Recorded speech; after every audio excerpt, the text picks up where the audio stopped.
Hola, soy la doctora María Mercedes Lucero, especialista en alergia e inmunología clínica. Pertenezco a la Asociación de Alergia e Inmunología del Litoral y hoy vengo a hablarles de la fisiopatogenia a la hora de usar biológicos.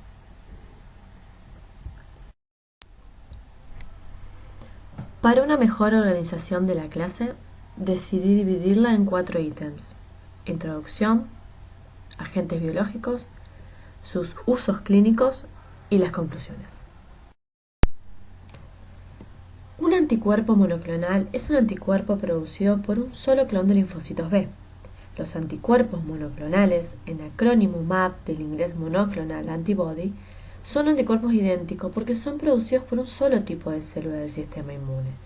Es decir, todos los clones proceden de una misma célula madre. Es posible producir anticuerpos monoclonales que se unan específicamente con cualquier molécula con carácter antigénico. Y este fenómeno es de gran utilidad no solamente en medicina, sino en bioquímica y biología molecular. A la derecha de la imagen tenemos al inmunólogo danés Niels, al biólogo alemán Kohler y al químico argentino César Milstein, quienes por esta aportación recibieron el Premio Nobel de Medicina en 1984. Para producir anticuerpos monoclonales, primero se extraen células B del vaso de un animal que ha sido expuesto al antígeno. Estas células B se fusionan en presencia de polietilenglicol con células tumorales de mieloma múltiple, un tipo de cáncer, que pueden crecer indefinidamente en un cultivo celular. Esta fusión hace a las membranas celulares más permeables. Estas células fusionadas híbridas, llamadas hibridomas, pueden multiplicarse rápida e indefinidamente, ya que después de todo son células tumorales y pueden producir gran cantidad de anticuerpos. Los anticuerpos monoclonales son moléculas terapéuticas de alto peso molecular que reconocen solo un epitopo. Tienen alta especificidad y afinidad, se producen en gran cantidad, tienen un alto costo en su elaboración y se requiere conocer el endotipo, entendiéndose el mismo como los mecanismos fisiológicos y los biomarcadores asociados de una enfermedad en particular. Según su origen, es posible distinguir 4 tipos de anticuerpos monoclonales, que se distinguen principalmente por su composición y su antigenicidad en el organismo. De izquierda a derecha tenemos primero a los murinos. Son anticuerpos procedentes del ratón. Tienen una eficacia terapéutica disminuida, ya que el sistema inmunológico los identifica como extraños y reacciona para destruirlos, y pueden presentar efectos secundarios como reacciones alérgicas y nefrotoxicidad. Luego tenemos a los quiméricos, en donde las regiones variables proceden del ratón y reconocen el antígeno específico, y las regiones constantes de los anticuerpos provienen de los seres humanos. Evitan el rechazo del sistema inmune al introducirse en el organismo y producen anticuerpos antiquiméricos. Luego tenemos los humanizados. El 90% del anticuerpo es de origen humano, por lo que reduce aún más la inmunogenicidad de los anticuerpos, y el 10% restante corresponde a las regiones hipervariables, que son las únicas que proceden del ratón. Luego tenemos a los humanos, en donde la totalidad del anticuerpo es de origen humano y el rechazo del sistema inmune es prácticamente inexistente. Los anticuerpos monoclonales ejercen sus actividades de manera muy diversa, dependiendo de las dianas que se encuentran afectadas. También tienen vital importancia los diferentes tipos de anticuerpos que existen. En cuanto al mecanismo de acción, pueden clasificarse en inmunomoduladores, en donde la célula diana está inhibida de forma natural.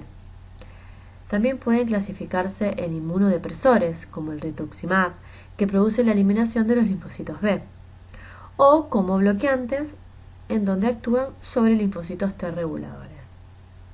En sí, todos pueden además realizar numerosas acciones, como bloquear la interacción entre el receptor y el ligando, activación del complemento por lisis celular mediada por anticuerpos, inducción de apoptosis, activación de células T y de mecanismos efectores, también inhibición de traducción de señal o de la activación de los receptores. Los agentes biológicos están dirigidos contra inmunoglobulinas, como la inmunoglobulina E, citocinas de helper 2 o citocinas inflamatorias, citocinas derivadas del sistema fagocítico, de la inmunidad citotóxica, celular, humoral y alérgica, receptores de quimiosinas y moléculas de superficie. Al elegir productos biológicos se deben evaluar fenotipos clínicos y biomarcadores, como por ejemplo al considerar omalizumab, inmunoglobulina E, o sangre periférica y eosinófilos de Sputre considerar antiinterleuquina 5. Los biológicos para enfermedades alérgicas graves se han dirigido principalmente a la vía inflamatoria de helper 2 y los actualmente aprobados son para asma grave, antiinterleuquina 4, 13, 5 y antiinmunoglobulina E. Para rinosinusitis crónica con pólipos nasales, antiinterleuquina 4, 13 y antiinmunoglobulina E. Para dermatitis atópica, antiinterleuquina 4 y 13 y para urticaria idiopática crónica, antiinmunoglobulina E. Aunque algunos pacientes puedan presentar un cuadro clínico similar, los impulsores de la enfermedad pueden ser diferentes y por lo tanto la respuesta al tratamiento. Bien, con respecto a la diapositiva anterior, en donde describimos cuáles eran las patologías a tratar y justamente cuáles eran las terapias que íbamos a utilizar con cada biológico, podemos ir empezando a conocer sus nombres, los que vamos a ir describiendo a continuación. Omalizumab. El omalizumab se une a la inmunoglobulina E libre circulante en el lugar de unión al receptor. Fue aprobado por la FDA en el 2003 y por la EMA, la Agencia Médica Europea, en el 2005. Su nombre comercial es el Solair y su laboratorio Novartis. Las indicaciones son asma alérgica moderada grave, urticaria crónica, rinosinusitis crónica con poliposis nasal, y sabemos que el omalizumab reduce la eosinofilia periférica y sobre todo las exacerbaciones, principalmente las inducidas por virus. Tiene un buen perfil de seguridad a largo plazo y siempre es importante evitar y observar por el riesgo de anafilaxia las 3 primeras administraciones. Omalizumab. El omalizumab se une a la inmunoglobulina E libre circulante. La dosis apropiada y la frecuencia de administración de Solair se determina a partir de la concentración basal de inmunoglobulina E determinada antes de iniciar el tratamiento y del peso corporal. En base a estas determinaciones podrán ser necesarios en cada administración entre 70 y 375 miligramos de Solair en 1 a 3 inyecciones. Sabemos que hay un subconjunto de asma difícil de tratar que afecta al 5 al 10% de la población con asma y que no se puede controlar con dosis altas de corticoides inhalados y LABA. En la actualidad, sabemos que el asma severa se puede clasificar en 2 endotipos que presentan características fisiológicas y clínicas diferentes. Esto derivado de la concentración de eosinófilos presentes en sangre, por lo que los endotipos son de una alta concentración de eosinófilos y aquellos pacientes que presentan baja o nula concentración de dichas células. Dicha diferenciación se debe directamente a la actividad de los linfocitos T helper 2 y de las células linfoides de actividad innata. En la inflamación de helper 2 en asma severo, sabemos que tenemos varios fenotipos involucrados, ya sea alérgico, eosinofílico y mixto. Ello va a depender del criterio de elegibilidad que tengamos al usar un biológico.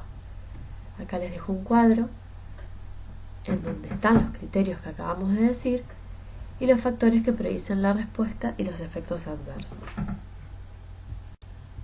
El omalizumab en urticaria crónica espontánea fue aprobado por la FDA en el 2014 a pacientes con larga evolución de la enfermedad, sin periodos de remisión de síntomas, largos tratamientos con antihistamínicos, con niveles elevados de inmunoglobulina E y con angioedema concomitante. Los ensayos del omalizumab en urticaria crónica espontánea tienen un periodo de tratamiento de entre 2 y 24 semanas. Muchos pacientes requieren periodos de tratamiento más prolongados. Por ello, el objetivo es presentar un algoritmo del manejo del fármaco. Se inicia el tratamiento a dosis autorizadas y se ajusta la dosis en intervalos trimestrales en función del UA7 y o el control test urticarial. Este algoritmo pretende servir de guía respecto a cómo ajustar dosis, cómo y cuándo parar el fármaco y el modo de reintroducirlo en casos de recaída. En cuanto a la indicación de omalizumab en rinosinusitis crónica con pólipos nasales, sabemos que la indicación se da más allá de antecedentes o no de cirugía, con evidencia de inflamación tipo 2, con pacientes con necesidad de uso de glucocorticoide sistémico más de 2 veces en el año, con afectación importante de la calidad de vida, con hiposmia significativa y con diagnóstico de asma comórbida.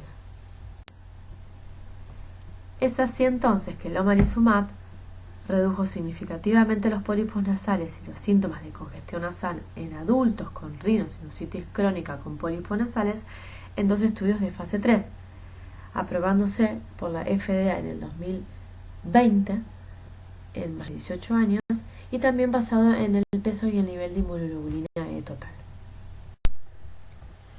Actualmente y como alternativa al omalizumab tenemos al ligelizumab, que es un anticuerpo monoclonal anti-inmunoglobulina E, que se encuentra como terapia innovadora para la FDA en urticaria crónica, pero aún se encuentra en fase 3 y se cree que tiene un 50% más de afinidad sobre la inmunoglobulina E. La interleuquina 5 es una interleuquina producida por los linfocitos T helper 2 y los mastocitos. Sus funciones son estimular el crecimiento de las células B y aumentar la secreción de inmunoglobulinas. Actúan también como mediador en la activación de los eosinófilos.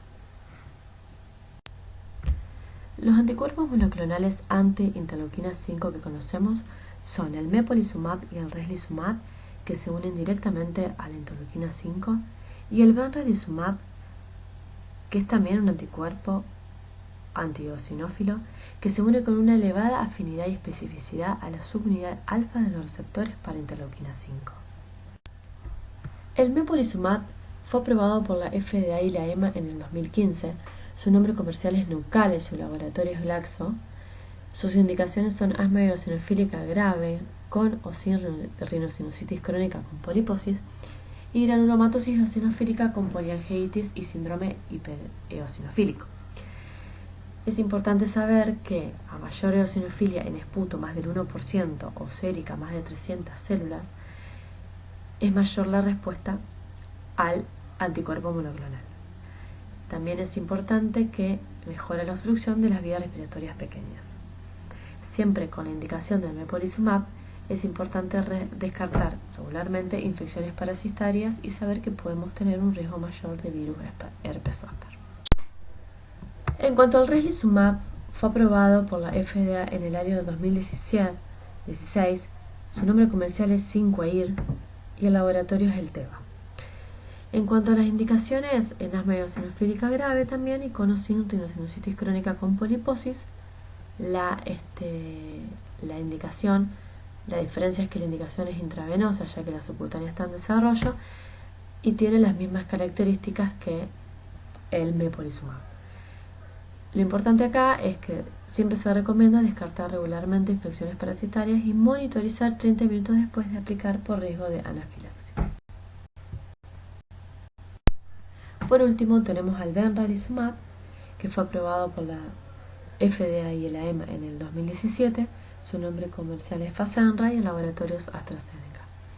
Las indicaciones también son las mismas: asma eosinofílica grave, lo único que cambia es la edad, con o sin rinosinusitis crónica con poliposis nasal, con una dosis subcutánea de 30 miligramos cada 4 semanas y luego cada 8, y al igual que los otros anti-interleuquina 5, tiene mayor respuesta a mayor eosinofilia y mejora la obstrucción de las vías respiratorias pequeñas. También se recomienda descartar obstrucción de las vías respiratorias pequeñas. Con respecto a la interleuquina 4 y la interleuquina 13, Sabemos que son citocinas que intervienen en la producción de inmunoglobulina E exagerada por alergenos. La interleuquina 4 interviene en la diferenciación del linfocito TGLP2 y en el cambio de isotipo del linfocito B para producir inmunoglobulina E. La interleuquina 13 es una homóloga de la interleuquina 4, pero también actúa en la sobreproducción de moco a través de la hiperplasia de sus células caliciformes. El anticuerpo monoclonal que interviene en frenar esta cascada inflamatoria de estas interleuquinas es el dupilumab. El dupilumab fue aprobado por la FDA y la EMA en el 2017 con el nombre comercial Dupixent del laboratorio Sanofi. El dupilumab está indicado principalmente en asma eosinofílica, asma alérgica grave y asma dependiente de corticoides orales, en rinosinusitis crónica con poliposis nasal y en dermatitis atópica moderada grave. Aún está en estudio en esofagitis eosinofílicas. Su forma de indicación es subcutánea y a mayor eosinofilia, mayor respuesta. Siempre es importante descartar regularmente infecciones parasitarias.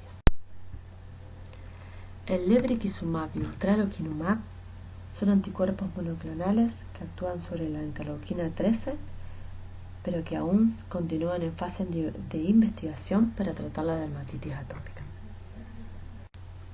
El dupilumab en dermatitis atópica fue aprobado por la FDA en el 2017, por la EMA en el 2019. Se puede aplicar a partir de los 6 años. Su peso inicial mayor o menor a 60 va a variar en la dosis de los miligramos, pero su aplicación es subcutánea cada 2 semanas. Mejora principalmente el índice que se utiliza a nivel clínico para conocer el grado, intensidad y severidad del eczema atópico. Mejora la ansiedad, depresión, calidad de vida, disminuye la necesidad de tratamiento tópico y sistémico y su principal efecto adverso es la conjuntivitis alérgica. Otro biológico para dermatitis atópica que aún continúa en estudio en fase 3 es el nemolizumab, que actuaría sobre el receptor alfa de la interleuquina 31. La FDA en el 2017 ha aprobado también el dupilumab como el primer fármaco para tratar la rinosinusitis crónica con pólipos nasales, que ayudan a mejorar el olfato de los pacientes y reducir la necesidad de realizar cirugías o tomar esteroides orales. Se puede aplicar a nivel de forma subcutánea a partir de los 18 años y es seguro y es bien tolerado. Otros biológicos para rinosinusitis crónica con poliposis nasal que continúan algunos en fase 3 y otros en investigación, los dejo acá para que los puedan ver, como el benralizumab, el mepolizumab y el resli, el etoquimab que actúa sobre la interleuquina 33, y aún los que están en investigación son los relacionados con la linfopoyetina estromaltímica, que es el tcpelumab. No quiero dejar de mencionar los biológicos para asma grave que también se encuentran en etapas de investigación, que son el tcpelumab, actuando sobre la linfopoyetina estromaltímica, y el etoquimab sobre la interleuquina 33.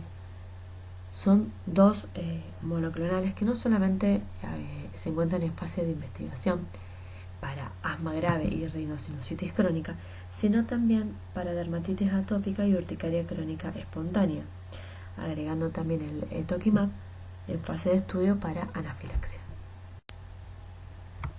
También quisiera nombrar al lanadelumab para tratar el angiodema hereditario, el cual fue aprobado por la FDA en el 2018 con su nombre Takhzyro y su laboratorio Takeda.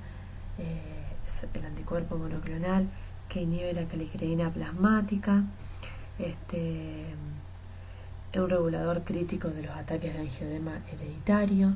Se da en pacientes mayor a 12 años, subcutáneo, y obviamente mejora la calidad de vida y el riesgo de muerte. Por último quisiera nombrar los DAM, o también llamados endoquinas o alarminas, que son factores proinflamatorios importantes en la inmunidad innata.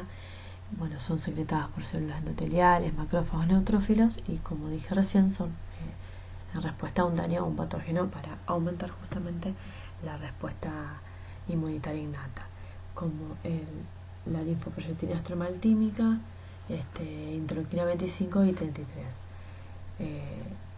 Sabemos que muchos se expresan en altos niveles en enfermedades como el asma, la dermatitis atópica, la sinusitis crónica y esofagitis eosinofílica. Por eso de allí los anticuerpos monoclonales que se encuentran en estudio aún para actuar sobre estas citocinas. Las terapias biológicas en alergia y asma tienen como objetivo actuar sobre los mecanismos inmunitarios e inflamatorios de estos procesos, con el fin de contribuir a mejorar su control, reducir la necesidad de medicación y prevenir los episodios alérgicos o exacerbaciones. No se conoce por el momento su potencial efecto curativo, su eficacia mantenida a pesar de su interrupción. Dada su reciente incorporación, dificultad en la producción, vías de administración y precio, su prescripción se restringe especialmente a los casos de mayor gravedad y cuando otras alternativas terapéuticas pueden desencadenar efectos secundarios relevantes. Cada producto ha demostrado eficacia en diferentes tipos de pacientes y situaciones, por lo que su indicación debe ser personalizada y ajustada a las condiciones de cada individuo, lo que llamamos hoy medicina de precisión. Muchas gracias.